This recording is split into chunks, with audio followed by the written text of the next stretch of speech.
Hey guys, my name is Jonathan Henderson with Pressure Washing Marketing Pros. In today's video, I want to talk to you guys about what every pressure washing business needs to know about their marketing budget, right? Because it's currently January 2023, and I know that's when a lot of pressure washing business owners look at their bank statements. They look at their marketing budget for the entire year because they're going to plan out how they're going to market, and that's a good thing to do, right? That's the strategic thing to do for your pressure washing business so that you can prepare, right? Because without a plan, you're planning to fail, correct? So in this video, I wanted to talk about 4 things that you need to consider when it comes to your marketing budget, right? Because I see time and time again pressure washing businesses making these vital mistakes. So the first one's going to be, that I hear all the time, I hear it from pressure washing business owners all the time, is I need to spend an X percentage amount on my marketing budget, right? Whether that's 10%, 8%, whatever it is, right? They have a certain kind of figure that they say,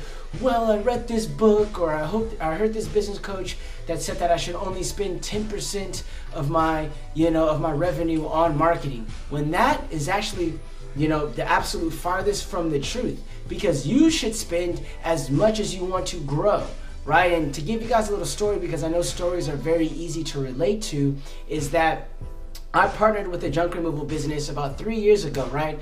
And so when we were first starting out, because now it's a multi-million-dollar junk removal business, I should have that caveat, but when we first started out, right, what we did is that we didn't follow that rule. We actually probably put 40% of our revenue, 40 to even 50% of our revenue into marketing, right? And over a span of about a year or two, we saw that, or over a span of 2 years, we became a $1 million business, right? It could have went a little bit faster, but there's a lot of debt in that kind of business, right? So you can apply that same kind of knowledge to your pressure washing business as well. You need to spend as much as you want to grow, right? So if you want to aggressively grow, then aggressively spend on your marketing budget, right? If you want to kind of take things slow, then ease your way into your marketing budget and don't be as aggressive. But like I said, when people want to put a clamp, or they want to just put it in a box to where they say, all right, only spend 8% or only spend 10% of your revenue on marketing, that could be farther from the truth, right? Because all the business owners that I know that do the best, they go through periods where sometimes they spend 10%, sometimes they spend 40%, because they said, you know what, during the busy season, for example, because this is actually perfect for pressure washing businesses in the sense of, why would you go out and spend, and I'm just saying this, but I'm just giving you guys kind of a reasonable timeline of how you could be aggressive and non-aggressive when it comes to your marketing budget, right? But let's say that during the busy season for most pressure washing businesses in March, April, May, June, let's say that you said, you know what, I want to go ahead and spend 40% of my revenue on marketing.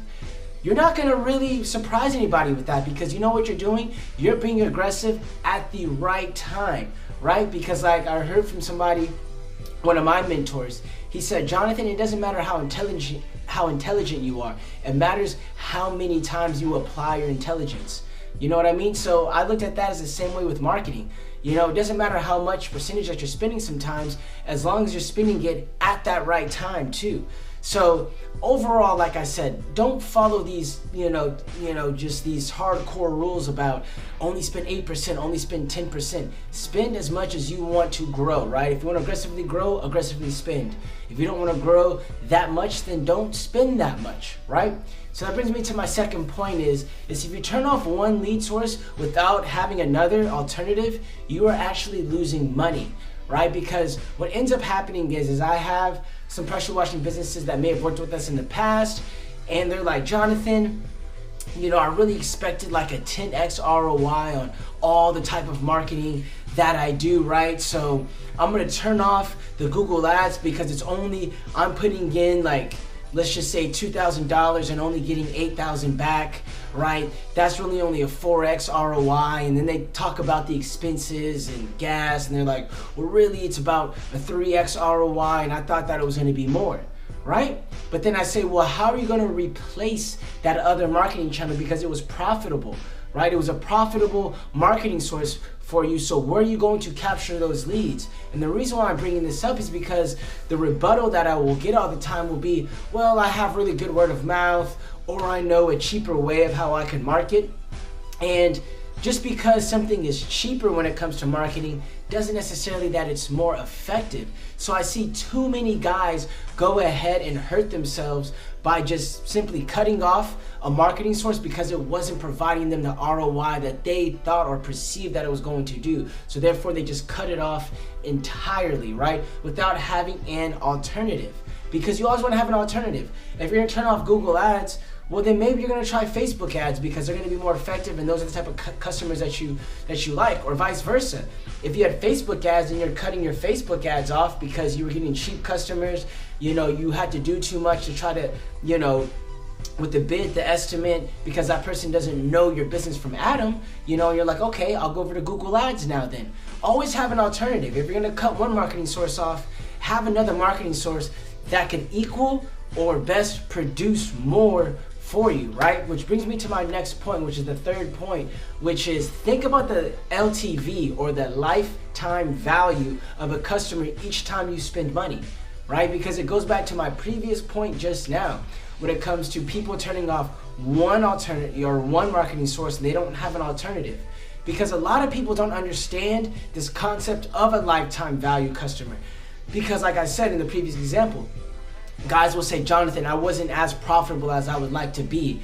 I spent $2,000, right? And I only got, $8,000 back, or whatever that is. But are they taking into account that those new customers that they're getting on a consistent basis could be customers that they serve for the next 4 to 5 years, right? Are they taking that into consideration? Because a lot of customers that we may have, sometimes they don't take that in consideration. And a lot of people don't take that in consideration when it comes to the marketing agencies as well. They only look at that customer at that moment when they spend money. But they don't equate it to the agency, right? We don't get the credit if that is the same client that they captured and then 2 years later, that company or that customer bought again from them, right? We don't get the credit for that. But the thing is though, it's not about the credit, it's about, look, right now you're getting a lifetime value, and especially in the pressure washing industry, you guys can work with customers up to 3 to 4 times a year. Most industries don't get that chance, right? Like when it comes to epoxy flooring, when it comes to painting, right? When you paint a house or painting companies, they're not painting companies every year, or they're not painting the same household every year, because if they are, that means they did a messed up job, right? That means they weren't doing their job to the best of their ability, right? Because it was a bad paint job, so they have to keep going over and over again. But if you get a good paint job, you're probably not gonna need another paint job for at least, at a minimum, 5 years, right? So when it comes to you guys, when it comes to pressure washing services, people are using your guys' services every single year. And then on top of that, you can maximize you can maximize how much a customer spends with you in that year too. For example, in the springtime, you can have them do a house wash. In the fall time, you can get them for gutter cleaning. And in the winter time, you can get them for Christmas sign installation, snow removal, whatever it may be, right? So that's up to 3 to 4 times that a customer can go ahead and spend money with you. So whenever you're marketing, do not just cut it off, you know what I mean? Understand the lifetime value of customers.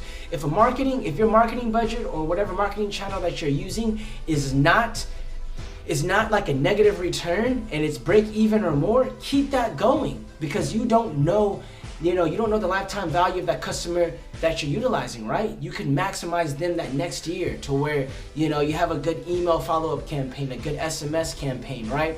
Or even word of mouth. That's one thing too, the lifetime value of a customer, that customer that you just acquired from the marketing budget, which you broke even on, that customer could have probably referred you to 3 or 4 other people. So how do you even know if you broke even at that point, right? I tell a lot of guys, understand the lifetime value of a customer when it comes to your marketing budget. Don't just cut something off in your marketing budget because it broke even, right? If it's not losing you money at that point, keep it on, even if it's break even. We do the same thing with the junk removal company that I partnered with, right? Same thing that we do. Even if it does not produce like a direct output, like a lot of the direct mail that we do, it's break even a lot of the time, but we know we're building a brand, right? So with that brand recognition, it's easy for us to go ahead, like I said, and understand the lifetime value of those customers, and we may get referrals off those people. It may be easier for us to sell to those people because they recognize our brand, right? So there's so many outlets and so many things that you guys need to consider when it comes to the lifetime value of customers, when it relates to your marketing budget. And the last thing that I want to talk about, guys, is are you tracking every dollar and how they or how your customers funneled in, right? Are you tracking every single dollar, your marketing dollars when it comes to your marketing budget? And are you tracking how those people came in? And what I mean by that is this. For our clients, when it comes to their SEO, their Google Ads, whatever marketing that we're doing for our clients, we're tracking every single thing. Whether it's the Google My Business, we have a tracking number on that. We have a tracking number on their website. We have a tracking number on their Google Ads. We have a tracking number when we do Facebook ads. We have we track every single thing because we want to know where we're getting those customers from, because it goes back to something I previously said. You know where you can funnel most of your money into. So you know what's working and what's not working at that same time, right? You know, because I believe that, like I said, your top 3 marketing channels, in my opinion, like I said, those should be the ones that you spend the most on, right? So we'll see, like, man, you know what? Google Ads is really providing us a very good return on our money. Let's push some more in there. Our organic traffic is really, you know, is really bringing us a lot of money. Let's invest more into SEO, right? So those are some of the things that we do in that sense. And it's the same thing whether it's direct mail, whether it's anything, right? Whether it's door hangers, flyers, yard signs, whatever that is. You want to track every single dollar so you know where it's coming from, so you know where to maximize your money at, right? Because I hear a lot of guys say, you know, they'll talk to me and they'll say, Jonathan, I need marketing, I need this, that, and the other. And I say, well, what are your goals? To get more customers. And I say, okay, so your goal is just to simply get more customers? Well, how are you acquiring most of your customers right now? I don't really know, man. Like, I get some calls from my website, I get this, that, and the other. And that's one of the worst things you can say is, as a business owner, is I don't know where most of my customers are coming from. That's one of the worst things you can say as a business owner. You need to be tracking every single customer and how they came into your business so that you know where your marketing dollars are being put, and you also know what's effective for them. So you know, going into that next year, when I make this kind of same video for 2024, right? You have them in the back of your head and you know what? Last year we did very good. 30% of our customers came from Google Ads, or 30% of our customers came from organic traffic, whatever it may be. Maybe we need to spend more in this area, and it allows you to have data, because overall in any form of marketing, any form of business, data is king, right? So that is what you guys want to go ahead and have. So I will reiterate all 4 of these points, which is, don't worry about needing to spend an X percentage amount of money, right? Oh, I only, this book that I read said that you need to spend 10% of your revenue on marketing. Don't worry about that. Only spend as aggressively as you want to grow, or not as aggressively as you want to grow. Second is, if you turn off one marketing channel, make sure you have an alternative marketing channel that can produce you equal or more amount of leads in that sense, because you're really actually hurting yourself in the long run. Right? The third is, remember the lifetime value of a customer, right? Just because your marketing is breaking even, it doesn't mean that it will break even. It doesn't necessarily mean that you broke even, because those customers that you acquired, they might work for you next year. They might refer you to 4 to 5 other people. And so, as you already know, did you really break even if those things had happened? No, you didn't. So like I said, if a marketing campaign is not costing you dollars at that point, and you're not losing money at that point, then go ahead and keep running it, right?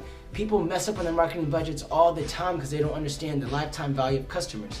And then, like I said, are you tracking every single dollar? Are you tracking how your customers came to you when it comes to the marketing that you're doing? Are you just putting out yard signs that don't have a tracking number on them, so you don't know if people found you from your yard signs?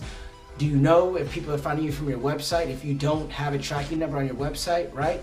Are these things that you're not tracking, or that you're getting in where you have your CRM? You want to track every single marketing dollar so that you have the data to know where you want to maximize your marketing dollars at, right? And where you want to place everything at. So, with that being said, guys, hopefully this video provided you value. And like I said, if you need any help when it comes to your marketing, whether it's web design, SEO, ads, whatever that you need, right? Go ahead and click the free strategy button below so that we can go ahead and talk, and see if we can help you guys out when it comes to that.